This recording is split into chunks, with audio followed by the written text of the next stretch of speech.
Okay, imagine this. What if a single moment in history, just one recitation, could kickstart a rumor so powerful that it makes refugees turn right around and head back towards the very people they were running from? Well, that's the strange puzzle at the heart of one of early Islam's most complex and, frankly, most debated events. It's a story about faith, about doubt, and about a controversy that has been echoing for centuries. So let's get into it. So, everything really starts with a historical head-scratcher. In the 5th year of the Prophet Muhammad's mission, a small group of his followers fled intense persecution in Mecca. They found a safe haven across the sea, in Abyssinia, what we now call Ethiopia. But here's the weird part.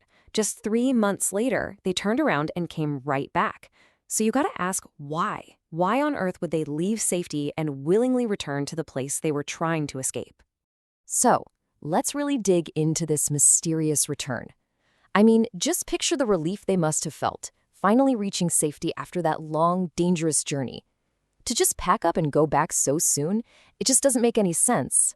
Unless, of course, something absolutely massive happened back home. And look at this timeline. It is incredibly short.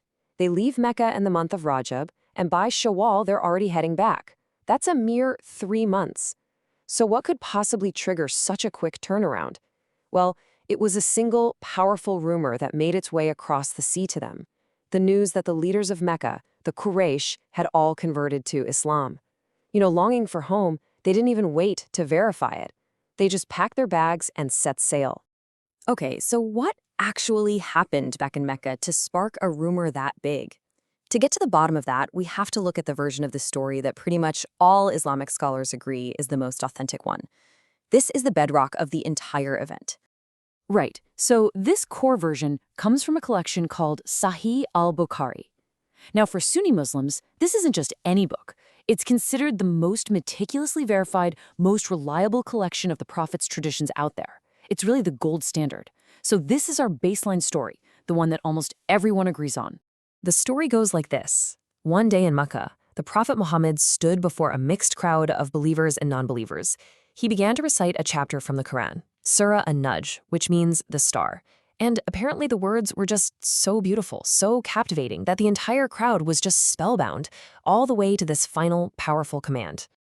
And here's the absolute key to the whole thing. When the Prophet prostrated, of course, the Muslims did too. But then something totally unexpected happened. The non-Muslims, who were his biggest opponents, were so overwhelmed by the sheer spiritual force of the words they had just heard that they also fell into prostration. It was this stunning, spontaneous moment of unity. And you can imagine, by the time the story of this incredible event traveled all the way to Abyssinia, it had been exaggerated into the rumor that everyone in Mecca had converted. So, that powerful story from Bukhari, that's the authentic, agreed-upon version. But over time, other, much more complicated narratives started to pop up. And it's these disputed accounts that are the source of this entire long-running controversy. But first, a really quick but important point about what we call this. The term Satanic verses is actually pretty modern. It was coined by a Scottish Orientalist named Sir William Muir maybe 100 years ago. You won't find it in any of the original Islamic texts. In the early sources that do mention a more controversial version, the incident is called the story of the Quranic, which literally refers to these high-flying birds, kind of like cranes. Okay, so with that important context in mind, let's break down the 3 competing versions of what happened that day in Mecca. This is where you can really see just how different the stories are. Okay, let's walk through this. Version 1, that's the authentic one we just talked about. Super simple, the Quran's power alone caused everyone to prostrate.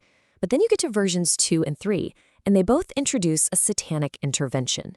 In version 2, Satan himself shouts out 2 verses praising the pagan idols, but the prophet doesn't hear it and just keeps reciting the Quran.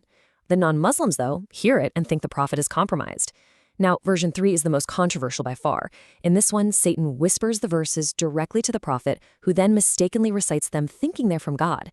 And what's really crucial here, as you can see at the bottom, is that both of these disputed versions are only found in later, much less reliable sources.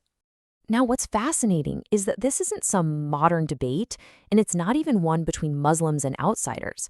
This is a deep internal discussion that has been going on for centuries among some of Islam's absolute greatest thinkers. And they looked at these exact same versions and came to wildly different conclusions. So this basically lays out the 3 main scholarly camps, and the range of opinions is just amazing. Position 1, held by major scholars like Ibn Kathir, just completely rejects the whole satanic element, saying it's a fabrication. Then there's position 2, from the great hadith scholar Ibn Hajar, a master of this stuff, who kind of accepts version 2, where Satan intervened but the prophet himself was totally blameless. But then you get to the third and honestly most surprising position. This one comes from the hugely influential Ibn Taymiyyah. And he argued that version 3, the most controversial one, actually happened, and that the Quran itself confirms it. So why? Why has this one historical event been debated so fiercely for more than 1,000 years? Well, it's because the theological stakes are just incredibly high, and it all comes down to a single core concept in Islamic theology. And that core concept is called Isma, or prophetic infallibility. This is the fundamental belief that God protects his prophets from making mistakes when they are transmitting divine revelation. So you can see the problem right away, can't you? Version 3 of the story, where the prophet mistakenly recites verses from Satan, seems to fly directly in the face of this core doctrine. And this slide just brilliantly illustrates the central tension. For most scholars, accepting version 3 is just a non-starter, because it would imply that the Quranic revelation could somehow be corrupted. But for Ibn Taymiyyah, the whole incident proved the exact opposite. He argued that the fact that God immediately stepped in, corrected the mistake, and that the prophet was totally open about what happened, that actually demonstrates how protected the revelation truly is. It showed that an error could be attempted, but it would never, ever be allowed to stand. And so, we're left with this fascinating paradox at the very heart of this entire event. Does the story of the Quranic reveal a moment of vulnerability in divine revelation, or does the fact that the mistake was so quickly corrected and so openly discussed for centuries actually prove its ultimate divine protection? That is the very question that scholars have debated for generations, and it just goes to show how a single historical moment can continue to challenge and deepen our understanding, even today.